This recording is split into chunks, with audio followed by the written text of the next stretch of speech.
Senior official told reporters that that activity isn't continuing anymore. Which is it? It just doesn't stop here. Welcome back to Moose and Loose. My name's David. Today we've got Mark Carney making a big announcement, billions of dollars in deals for Canada. Or is it really just for himself and Brookfield? We also have an article coming out of Juno News stating that the federal government has made a secret deal with the Musqueam Nation to hand over territory, the entire area of Vancouver, Greater Vancouver, to the First Nation tribe. Let's jump into this. Starting this one off, we got a new poll. 57% of Canadians have unfavored view of India. This is an interesting way to start the episode here. Overall, would you say you have a favorable or unfavorable view of India? And 38% mostly unfavorable. Very unfavorable, 19. 13% don't know, and only 28% say mostly favorable. 2% very favorable. Okay, with that, we've got some rapid fire news here. We've got this one from Robert Fife. Ottawa weighs splitting submarine contract between Europe and South Korea. Sources say that would be ridiculous. Imagine having two different types of submarines. You'd have to have two different sets of repair parts and support crews, repair crews to fix them, to maintain them. This is ridiculous. This is probably one of the dumber things I've seen in a long time. We've got Pierre Poilievre posting this. There's a press release coming from Qatar Energy saying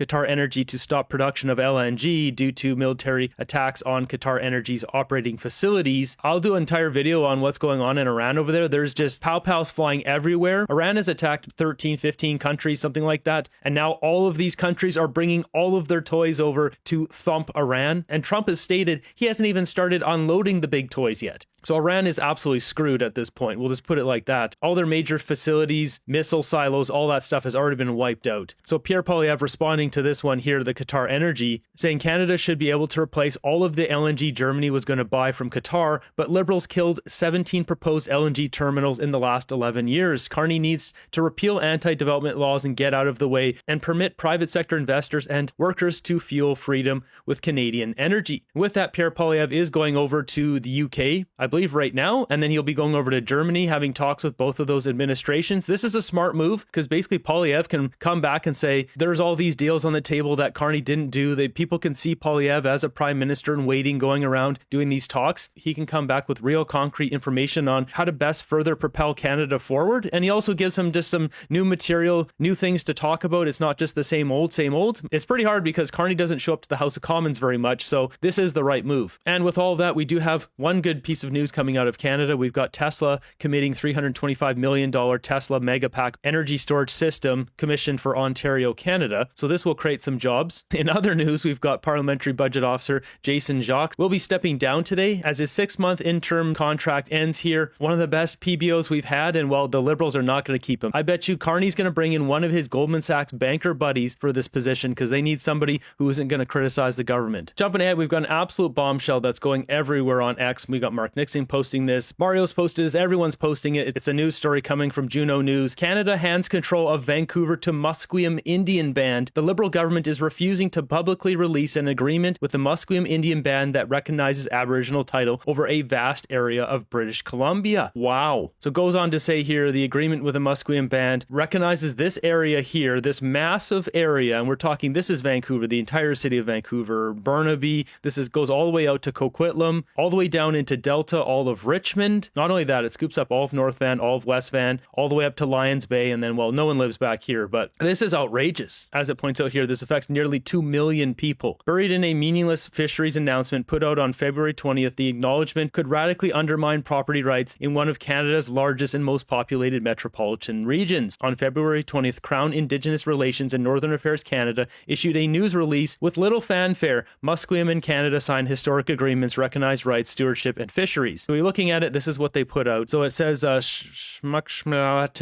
rights recognition agreement recognizes that Musqueam has Aboriginal rights, including title within their traditional territory,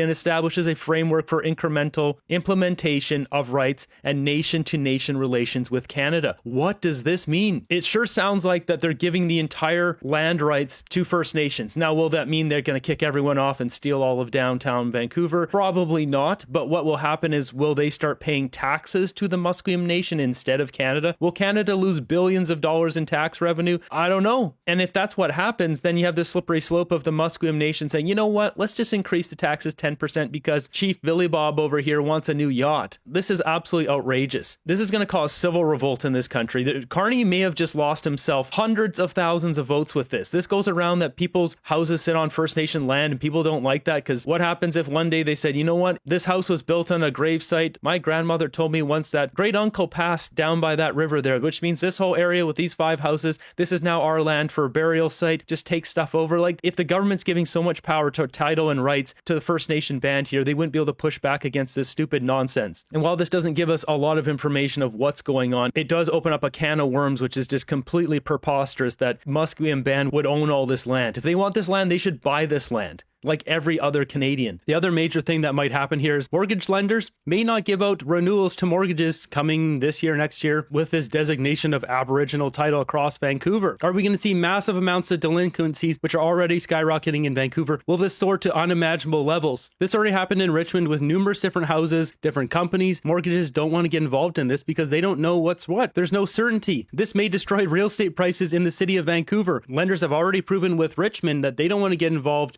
with this muddy situation of land title and First Nation land grabs. Then the next question that needs to be asked is, why is the Liberal government doing this? Why are they intentionally trying to cause so much havoc in the real estate industry with uncertainty with business and with Canadians' lives? And the other question is, why would anyone vote for that? We're also going to cover what's going on in India today. Carney and Modi signed $5.5 billion in deals as Canada and India pledged trade-free pact by year's end. So these are more MOUs for more deals. I do think these deals will go forward because, well, they benefit Mark Carney himself. Now, before we get into all of this, on my previous video, I talked about 4 different companies in India that Brookfield had involvement in. Mark Carney himself was highly involved in a couple of those deals. We're talking about these ones here: Tata Power, Tata Renewables, the Tata Projects, the multiplex one here, as well as the Nexus Malls. There's one other one here, the one I talked about before, CleanMax. Remember this one? Tata has also invested in this project too. They're a minor investor. They're basically an anchor investor from the beginning, so they don't have that much stake in it, but it just goes to show you a lot of these same investors, same companies, same people, they're all wrapped up in all these different projects. So here's Carney making his remarks in India today, after which was a planned press conference. We'll get to that in a second.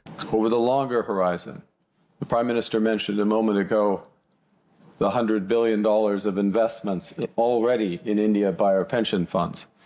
Those pension funds have $2 trillion in capital. They're already some of the largest foreign investors here.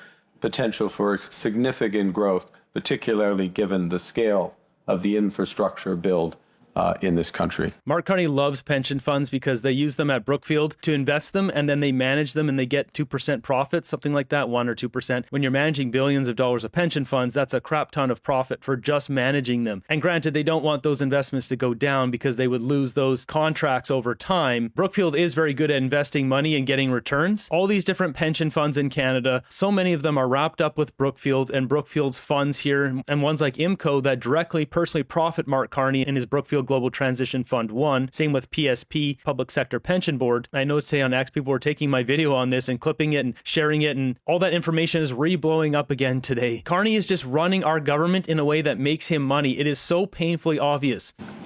And thirdly, we share one future. That's why we're forging deeper ties in frontier technologies, from AI to space. At the G20, India and Canada signed a landmark trilateral partnership with Australia on AI and critical minerals. And we've already identified key sectors such as digital infrastructure, semiconductors, electronics manufacturing, and high-performance computing. The agreements today, we're going to expand our collaboration between the Canadian Space Agency and the Indian Space Research Organization on Earth observation, on climate monitoring, on generating the data. Wait, what's going on there? What is happening with champagne in India? Is he allergic to the air over there? He's always got a weird face. David McGinty looks like he needs a bathroom ASAP. And on Earth observation, on climate monitoring, on generating the data that powers agriculture, disaster response, climate resilience across the Indo-Pacific.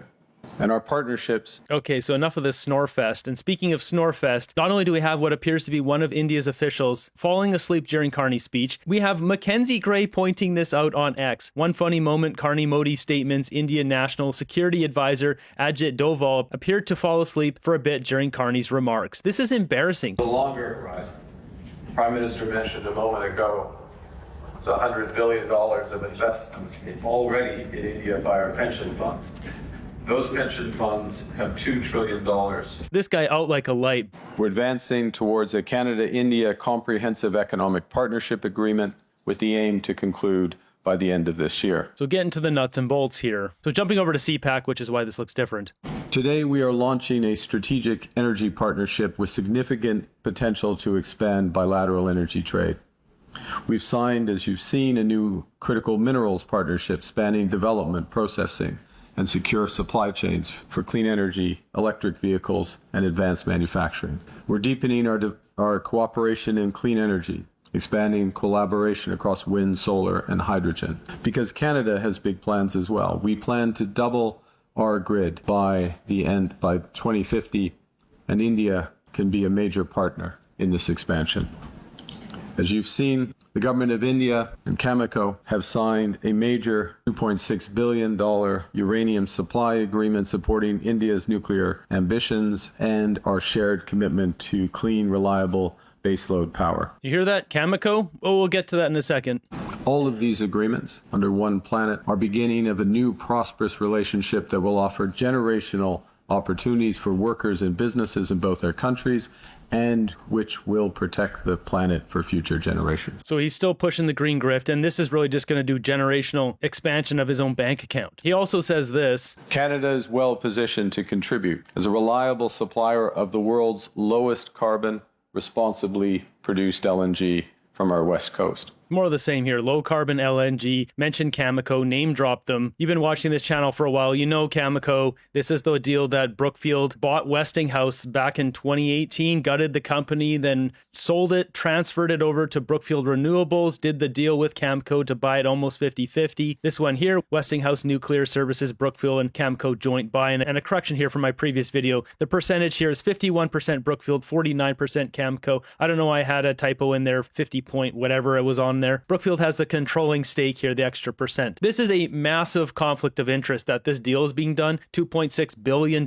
because, well, not only is this a Brookfield company, but this is a Brookfield Global Transition Fund 1 company. It's on Mark Carney's own disclosed conflicts of interest list here, number 23. If we look back at his list here, number 23 right here, Westinghouse, with Carney essentially facilitating this deal, making it a part of the big pact here between India and Canada. Well, what does this do? It boosts the value of not only Brookfield, but Brookfield Global Transition Fund 1. This fund here that Mark Carney himself set up at Brookfield, you can see number 1 right on the list here, one of the world's largest nuclear service businesses. And within this fund has all these different companies here. The success of all these projects and the total fund directly increases the 3% carried interest or the bonus that Mark Carney gets after this fund is complete in either 10 or 12 years. And that will net Carney, by my estimation, a minimum of $274 million up to $1.22 billion. Carney just put something in place here to personally profit off this. He should be arrested for doing this, or at the very least, he should be thrown out of office. This is so outrageously corrupt, it's unbelievable. After their press conference there, Carney was supposed to have a Q&A where he's going to answer questions. Obviously, he doesn't want to do that because there's a huge crap storm of stuff going on with India and them sending their goons to Canada to take out Hardeep Singh Najjar in Surrey. That guy was the leader of the Khalistani group, a plumber from Surrey. One of the senior government officials said, no, there's no problem there. They go over and do this deal. Obviously, this just benefits Brookfield and Mark Carney himself, so he doesn't care about any of that transnational repression. That's no sweat off his back. We've got Sikh liberals who are pissed off at Mark Carney, and so he's not going to do a press conference. And what does he do? He just jumps on the gas-guzzling jet and off he goes to Australia. So as Mackenzie Gray points out here, Mark Carney and Narendra Modi's meeting ran an hour late, and because of that, they announced the agreements here, and Carney just takes off. Got Mo taking a photo here with a $2.6 billion deal.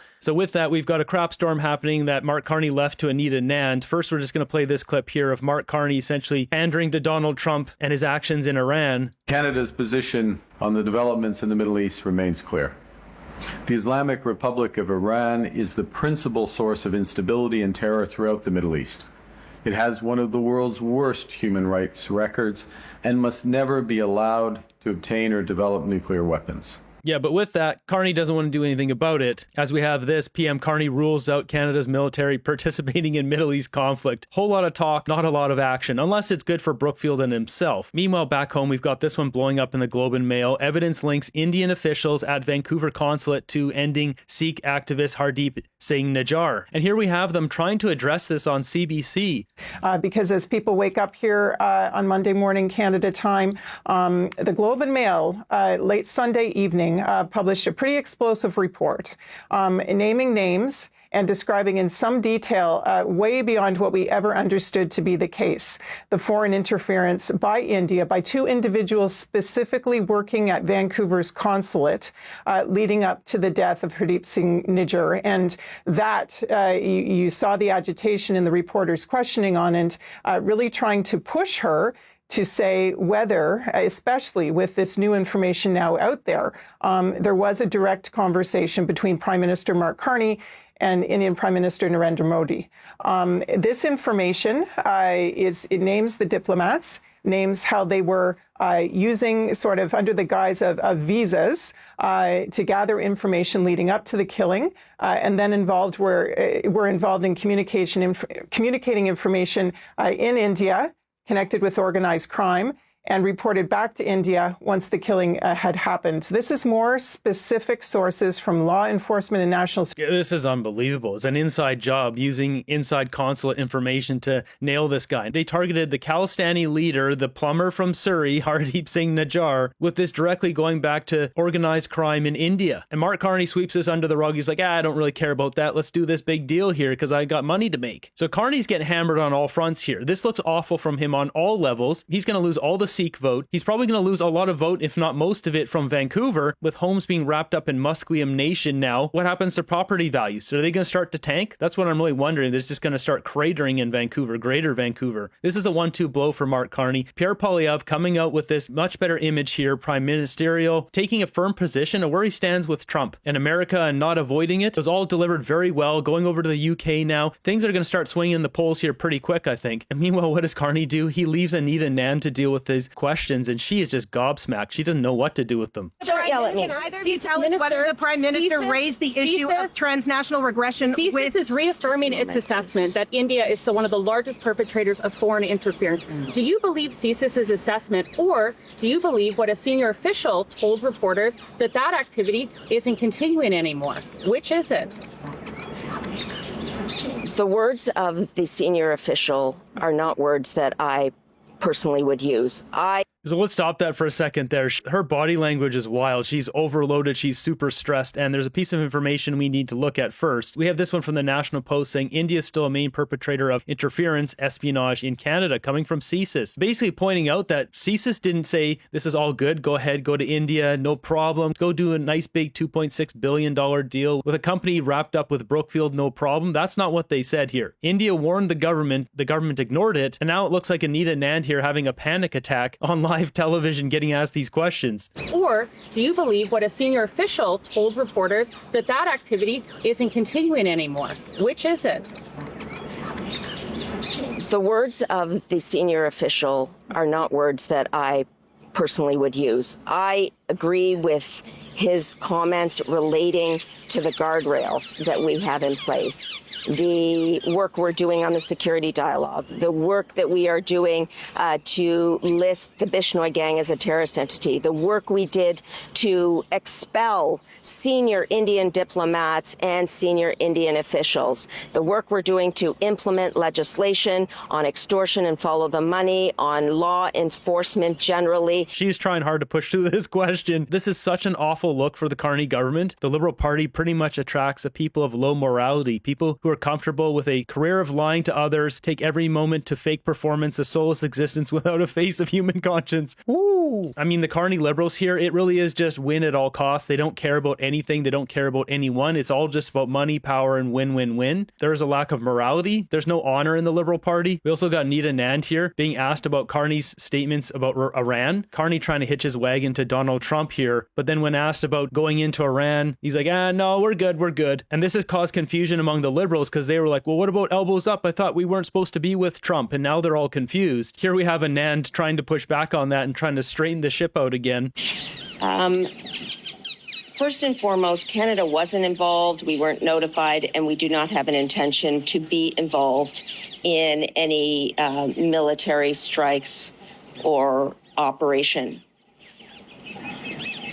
We share the concern of the United States and many other countries relating to Iranian nuclear proliferation.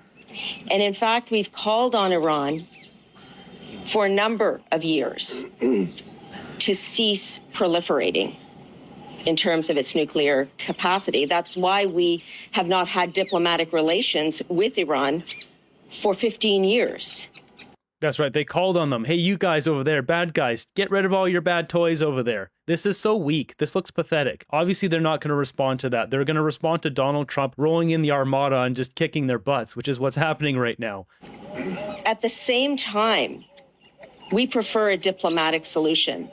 This is why I have spent the last 2 days speaking with my counterparts across the Middle East and in the Gulf states, from Jordan to Qatar, to the Kingdom of Saudi Arabia, to UAE, and all of my G7 counterparts, stressing that Canada believes in a diplomatic and peaceful solution. And as soon as possible, we would like parties to get to the table. She needs to get real. There's no diplomatic solution with a terror lord regime like the Ayatollah and Iran. Canada wasn't notified because our government is a security risk. That comment right there just sums it up. Trump's not going to risk telling Carney and the Liberals about what he was doing there because they might warn Iran. She should ask why Canada wasn't notified on this. Canada wasn't notified on what happened in Puerto Vallarta last week. Clearly, the U.S. has them in their rearview mirror. Same thing with Maduro in Venezuela. They weren't notified about that either because, well, Canada, with the Liberals in charge, can't be trusted.